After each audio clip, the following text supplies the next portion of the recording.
A Tale of Two Cities, a story of the French Revolution by Charles Dickens. Contents: Book the First, Recalled to Life. Chapter I, The Period. Chapter the Second, The Mail. Chapter the Third, The Night Shadows. Chapter the Fourth, The Preparation. Chapter V, The Wine Shop. Chapter the Sixth, The Shoemaker. Book the Second, The Golden Thread. Chapter I, 5 years later. Chapter the Second, Sight. Chapter the Third, A Disappointment. Chapter the Fourth, Congratulatory. Chapter V, The Jackal. Chapter the Sixth, Hundreds of People. Chapter the Seventh, Monsignor in Town. Chapter the 8th, Monsignor in the Country. Chapter the 9th, The Gorgon's Head. Chapter X2, Promises. Chapter the 11th, A Companion Picture. Chapter the 12th, The Fellow of Delicacy. Chapter the 13th, The Fellow of No Delicacy. Chapter the 14th, The Honest Tradesman. Chapter the 15th, Knitting. Chapter the 16th, Still Knitting. Chapter the 17th, One Night. Chapter the 18th, 9 Days. Chapter the 19th, An Opinion. Chapter the 20th, A Plea. Chapter XXI, Echoing Footsteps. Chapter XXI, The Sea Still Rises. Chapters XI, Fire Rises. Chapter XXI, They Drawn to The Lodestone Rock. Book the Third, The Track of a Storm. Chapter I, In Secret. Chapter the Second, The Grindstone. Chapter the Third, The Shadow. Chapter the Fourth, Calm and Storm. Chapter V, The Wood Sawyer. Chapter the Sixth, Triumph. Chapter the Seventh, The Knock at the Door. Chapter the 8th, The Hand at Cards. Chapter the 9th, The Game Made. Chapter X, The Substance of the Shadow. Chapter the 11th, Dust. Chapter the 12th, Darkness. Chapter the 13th, 52. Chapter the 14th, The Knitting Done. Chapter the 15th, The Footsteps Die Out Forever. Book the First, Recalled to Life. I.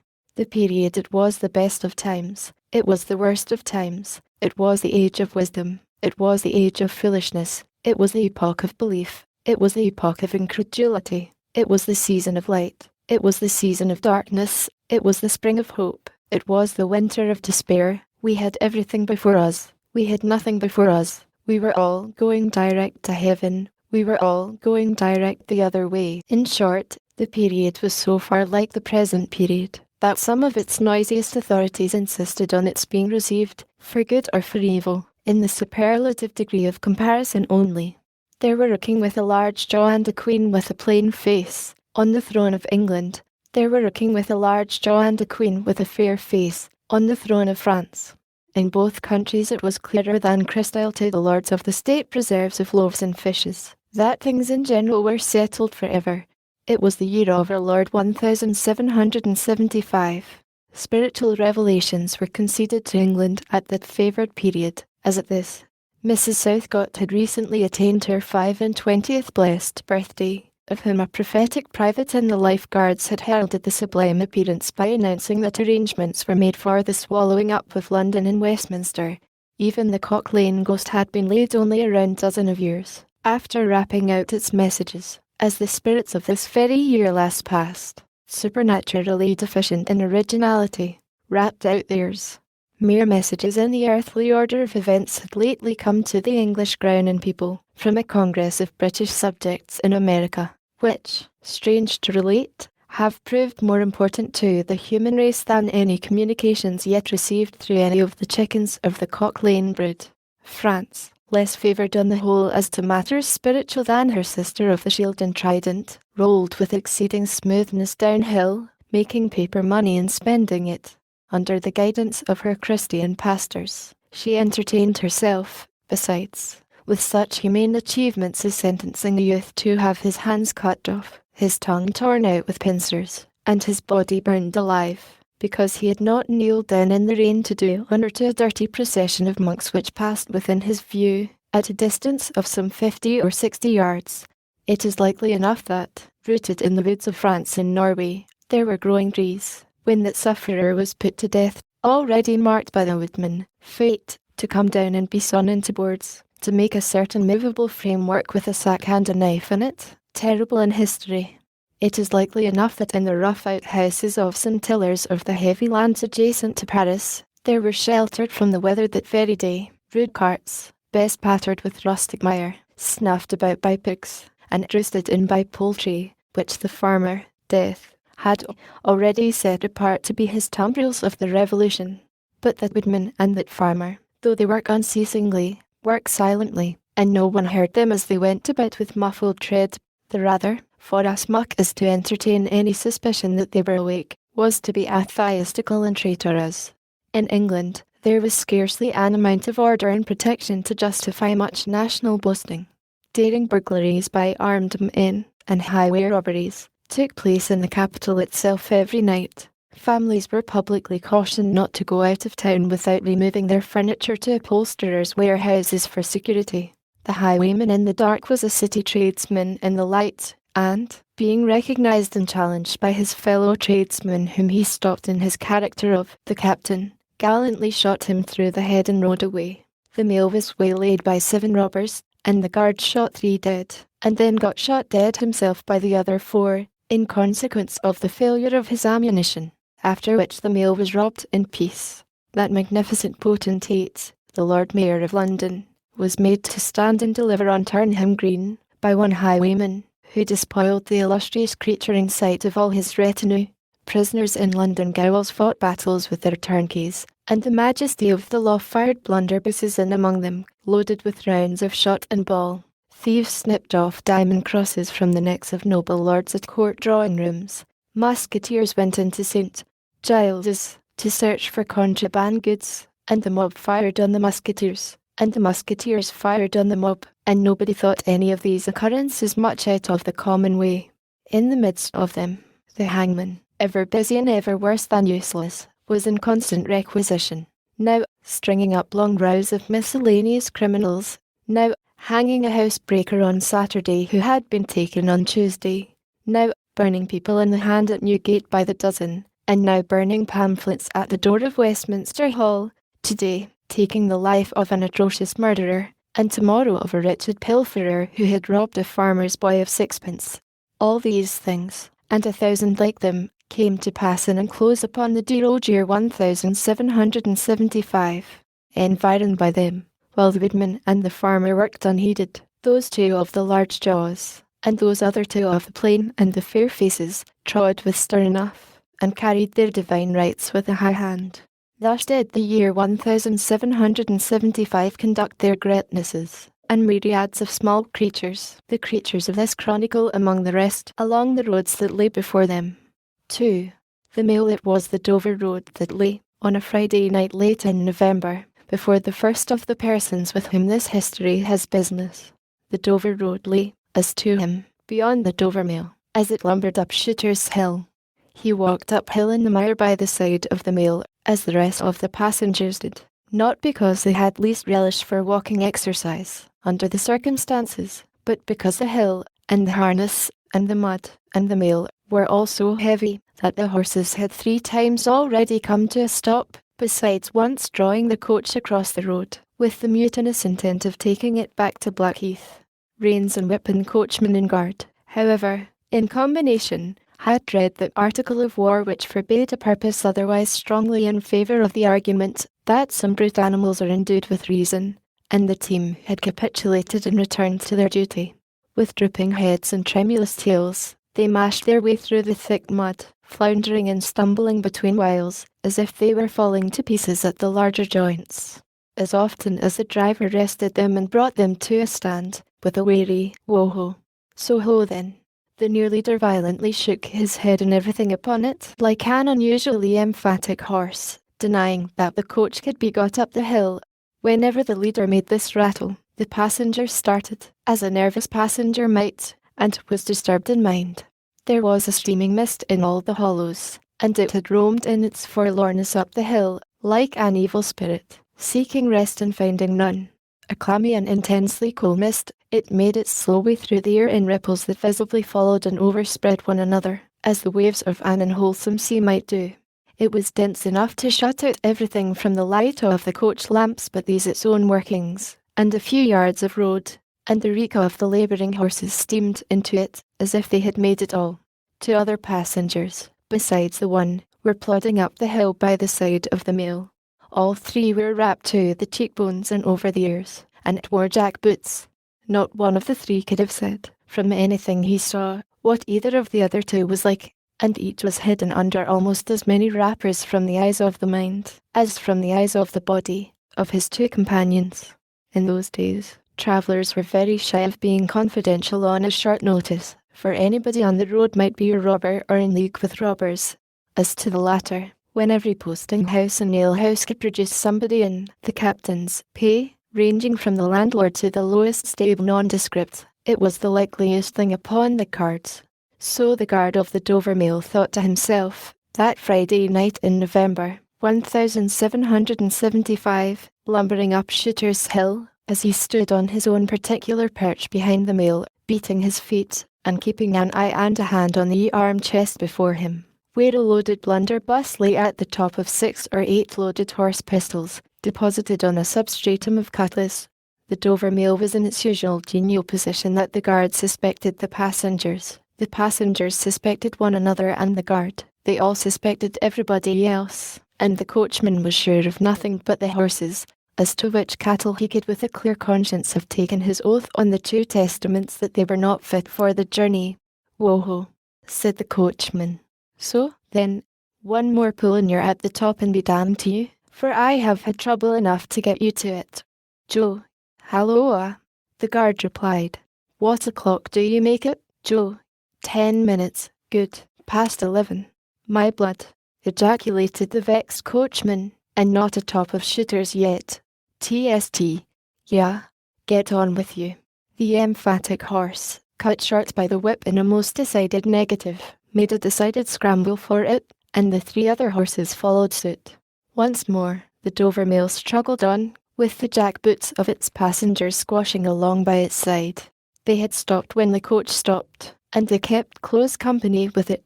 If any one of the 3 had had the hardihood to propose to another to walk on a little ahead into the mist and darkness, he would have put himself in a fair way of getting shot instantly as a highwayman. The last burst carried the mail to the summit of the hill. The horses stopped to breathe again, and the guard got down to skid the wheel for the descent, and open the coach door to let the passengers in.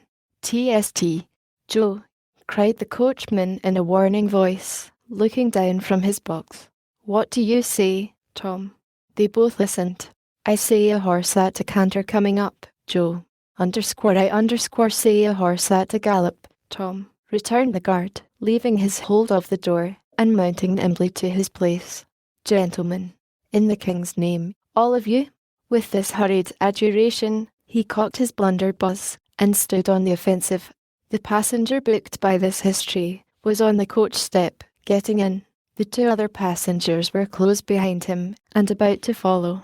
He remained on the step, half in the coach and half out of. They remained in the road below him.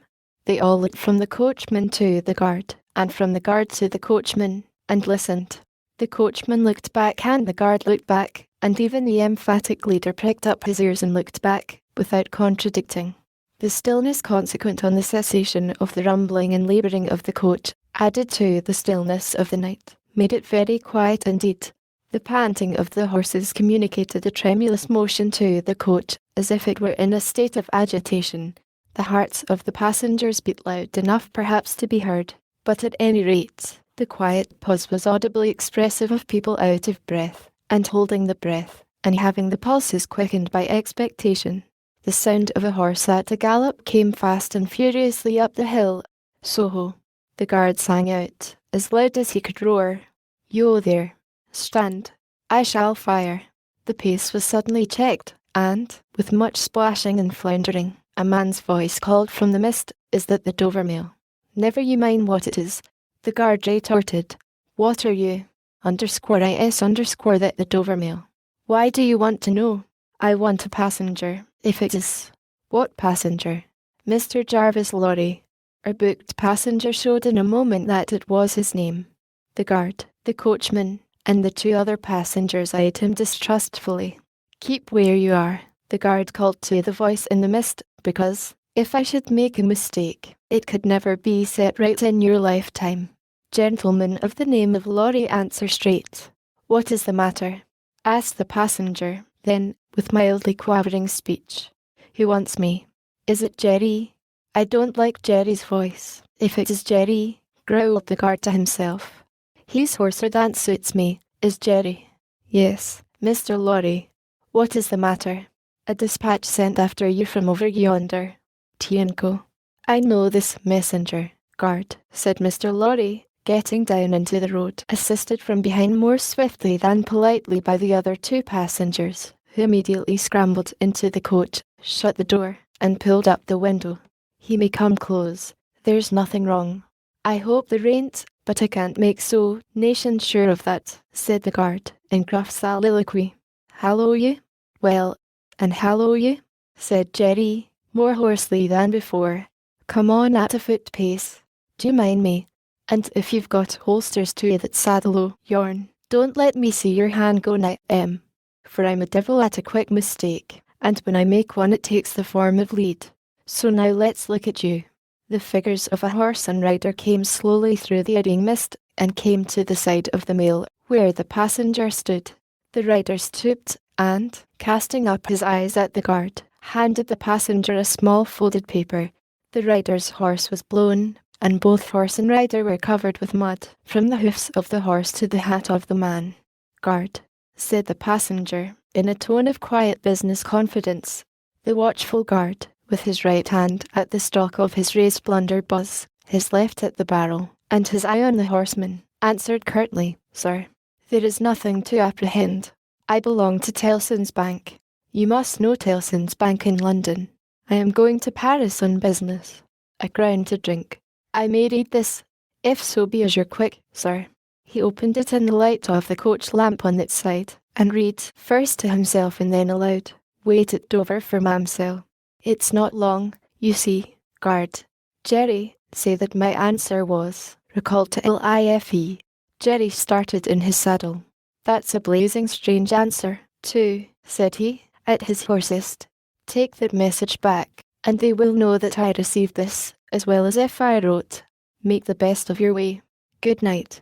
With those words the passenger opened the coach door and got in, not at all assisted by his fellow passengers, who had expeditiously secreted their watches and purses in their boots, and were now making a general pretence of being asleep, with no more definite purpose than to escape the hazard of originating any other kind of action. The coach lumbered on again, with heavier wreaths of mist closing round it as it began the descent. The guard soon replaced his blunderbuss in his arm-chest, and, having looked to the rest of its contents, and having looked to the supplementary pistols that he wore in his belt, looked to a smaller chest beneath his seat, in which there were a few smith's tools, a couple of torches, and a tinder box.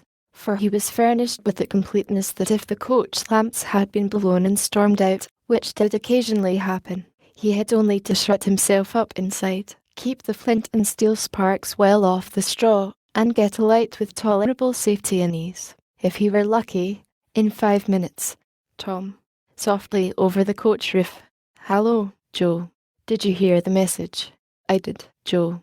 What did you make of it, Tom? Nothing at all, Joe. That's a coincidence, too, the guard mused, for I made the same of it myself. Jerry, left alone in the mist and darkness, dismounted meanwhile, not only to ease his spent horse, but to wipe the mud from his face, and shake the wet out of his hat brim, which might be capable of holding about half a gallon. After standing with the bridle over his heavily splashed arm, until the wheels of the mail were no longer within hearing and the night was quite still again, he turned to walk down the hill. After that their gallop from Temple Bar. Old lady, I won't trust your 4 legs till I get you on the level, said this horse messenger, glancing at his mare, recalled to life. That's a blazing strange message. Much of that wouldn't do for you, Jerry. I say, Jerry, you'd be in a blazing bad way, if recalling to life was to come into fashion, Jerry. 3. The night shadow's a wonderful fact to reflect upon, that every human creature is constituted to be that profound secret and mystery to every other.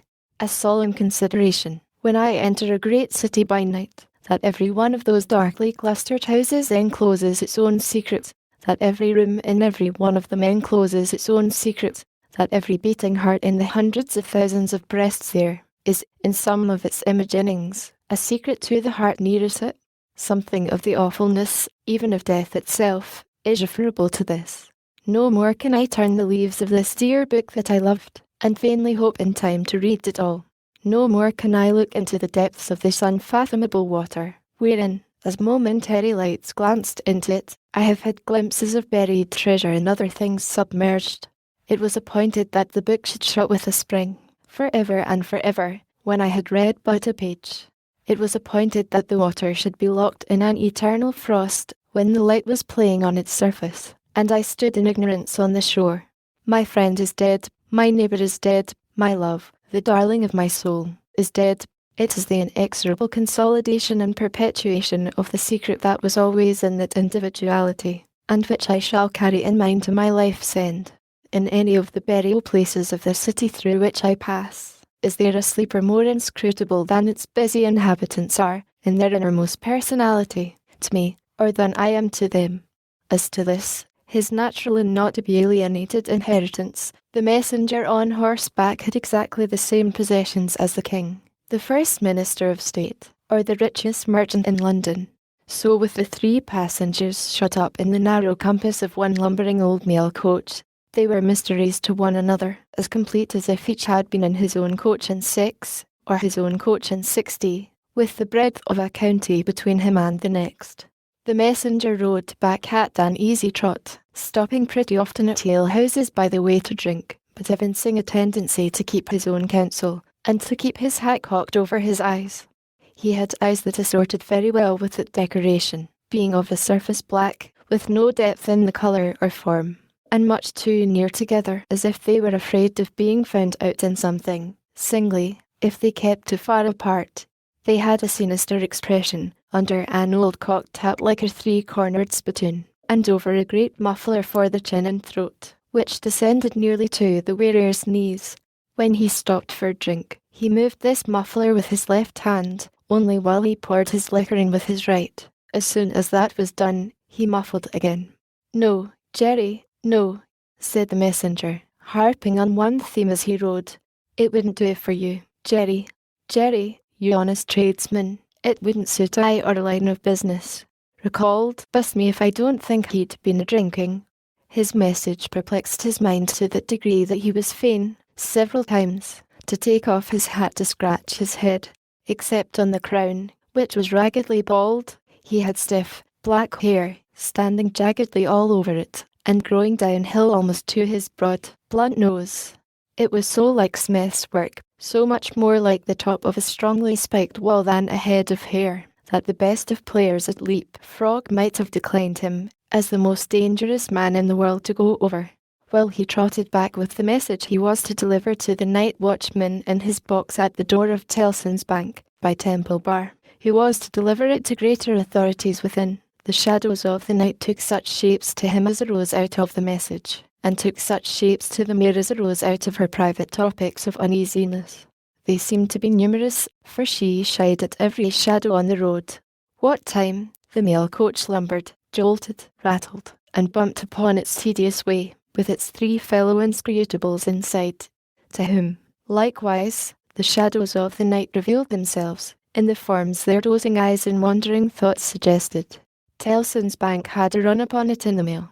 As the bank passenger, with an arm drawn through the leathern strap, which did what lay in it to keep him from pounding against the next passenger, and driving him into his corner, whenever the coach got a special jolt, nodded in his place, with half-shut eyes, the little coach windows, and the coach lamp dimly gleaming through them, and the bulky bundle of opposite passenger, became the bank, and did a great stroke of business. The rattle of the harness was the chink of money, and more drafts were honoured in 5 minutes than even Tellson's, with all its foreign and home connection, ever paid in thrice the time. Then the strong rooms underground, at Tellson's, with such of their valuable stores and secrets as were known to the passenger, and it was not a little that he knew about them, opened before him, and he went in among them with the great keys and the feebly burning candle, and found them safe, and strong, and sound, and still, just as he had last seen them. But, though the bank was almost always with him, and though the coach, in a confused way, like the presence of pain under an opiate, was always with him, there was another current of impression that never ceased to run, all through the night. He was on his way to dig someone out of a grave.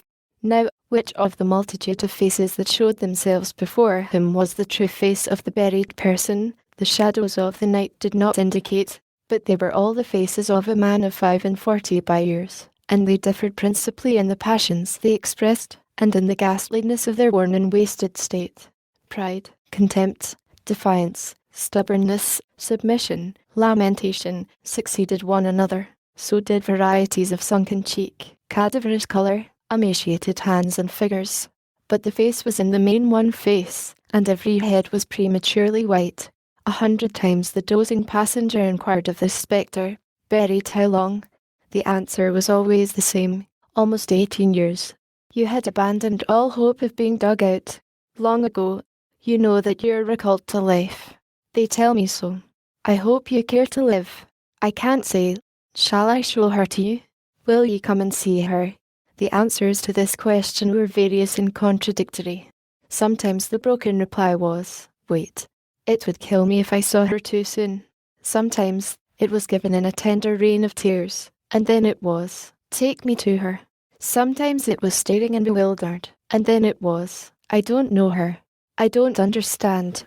After such imaginary discourse, the passenger in his fancy would dig, and dig, dig, now with a spade, now with a great key, now with his hands, to dig this wretched creature out.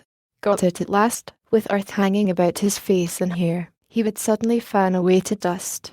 The passenger would then start to himself, and lower the window, to get the reality of mist and rain on his cheek.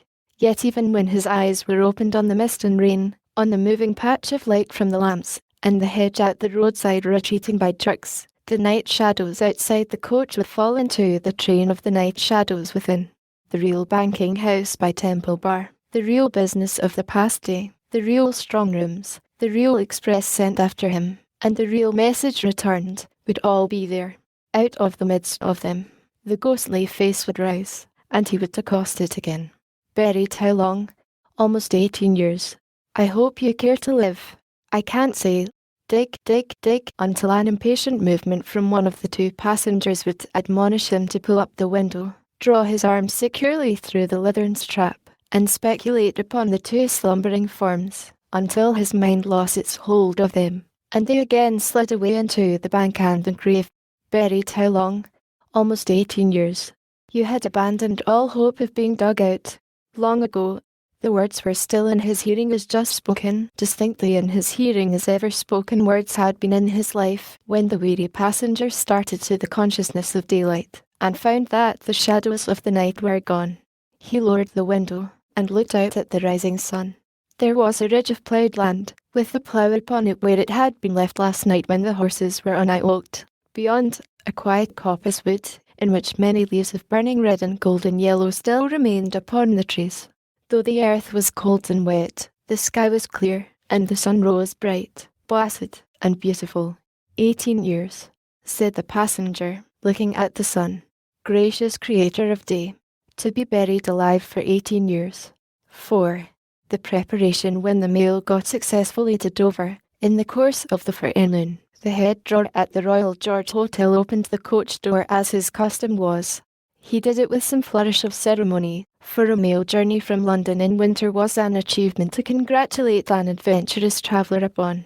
By that time, there was only one adventurous traveller left to be congratulated, for the two others had been set down at their respective roadside destinations. The mild wee inside of the coach, with its damp and dirty straw, its disagreeable smell, and its obscurity, was rather like a larger dog kennel. Mr. Lorry, the passenger, shaking himself out of it in chains of straw, a tangle of shaggy wrapper, flapping hat, and muddy legs, was rather like a larger sort of dog. "There will be a packet to Glee tomorrow, drawer." "Yes, sir, if the weather holds and the wind sets tolerable fair. The tide will serve pretty nicely at about 2 in the afternoon, sir." "Bed, sir." "I shall not go to bed till night, but I want a bedroom and a barber. And then breakfast, sir." "Yes, sir. That way, sir, if you please. Show Concord. Gentleman's valise and hot water to Concord. Pull off gentleman's boots in Concord. You will find a fine sea coal fire, sir. Fetch barber to Concord. Stir about there. Now, for Concord." The Concord bedchamber being always assigned to a passenger by the mail, and passengers by the mail being always heavily wrapped up from head to foot, the room had the odd interest for the establishment of the Royal George, that although but one kind of man was seen to go into it, all kinds and varieties of men came out of it. Consequently, another drawer, and 2 porters, and several maids and the landlady, were all loitering by accident at various points of the road between the Concord and the coffee room, when a gentleman of 60, formally dressed in a brown suit of clothes, pretty well worn, but very well kept, with large square cuffs and large flaps to the pockets, passed along on his way to his breakfast. The coffee room had no other occupant, that forenoon, than the gentleman in brown. His breakfast table was drawn before the fire, and as he sat, with its light shining on him, waiting for the meal, he sat so still, that he might have been sitting for his portrait. Very orderly and methodical he looked, with a hand on each knee, and a loud watch ticking a sonorous sermon under his flat waistcoat, as though it pitted its gravity and longevity against the levity and evanescence of the brisk fire. He had a good leg, and was a little vain of it, for his brown stockings fitted sleek clothes, and were of a fine texture. His shoes and buckles, too, though plain, were trim. He wore an odd little sleek crisp flaxen wig, setting very close to his head, which wig, it is to be presumed, was made of hair, but which looked far more as though it were spun from filaments of silk or glass. His linen, though not of the finest in accordance with his stockings, was as white as the tops of the waves that broke upon the neighbouring beach, or the specks of sail that glinted in the sunlight far at sea. A face habitually suppressed and quieted was still lighted up under the quaint wig by a pair of moist bright eyes that it must have cost their owner, in years gone by, some pains to drill to the composed and reserved expression of Tellson's Bank. He had a healthy colour in his cheeks, and his face, though lined, bore few traces of anxiety. But perhaps the confidential bachelor clerks in Tellson's Bank were principally occupied with the cares of other people, and perhaps second-hand cares, like second-hand clothes, come easily off and on. Completing his resemblance to a man who was sitting for his portrait, Mr. Lorry dropped off to sleep. The arrival of his breakfast roused him, and he said to the drawer, as he moved his chair to it, "I wish accommodation prepared for a young lady who may come here at any time today. She may ask for Mr. Jarvis Lorry, or she may only ask for a gentleman from Tellson's Bank. Please to let me know." "Yes, sir." "Tellson's Bank in London, sir." "Yes, sir. We have oftentimes the honour to entertain your gentlemen in their travelling backwards and forwards betwixt London and Paris, sir." "A vast deal of travelling, sir, in Tellson and Company's house." "Yes.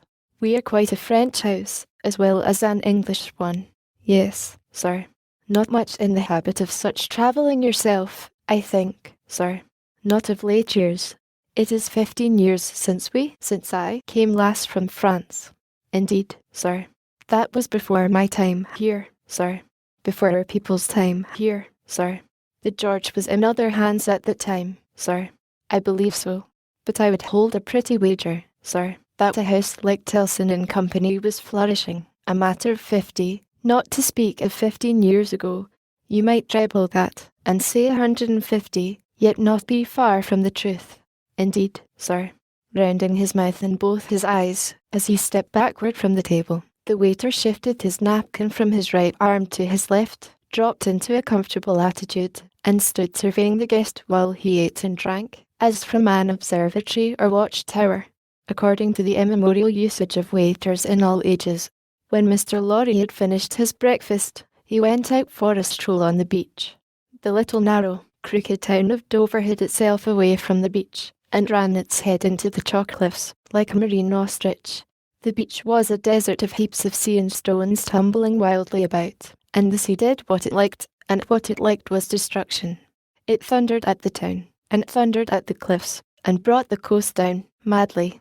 The air among the houses was of so strong a piscatory flavour that one might have supposed sick fish went up to be dipped in it, as sick people went down to be dipped in the sea.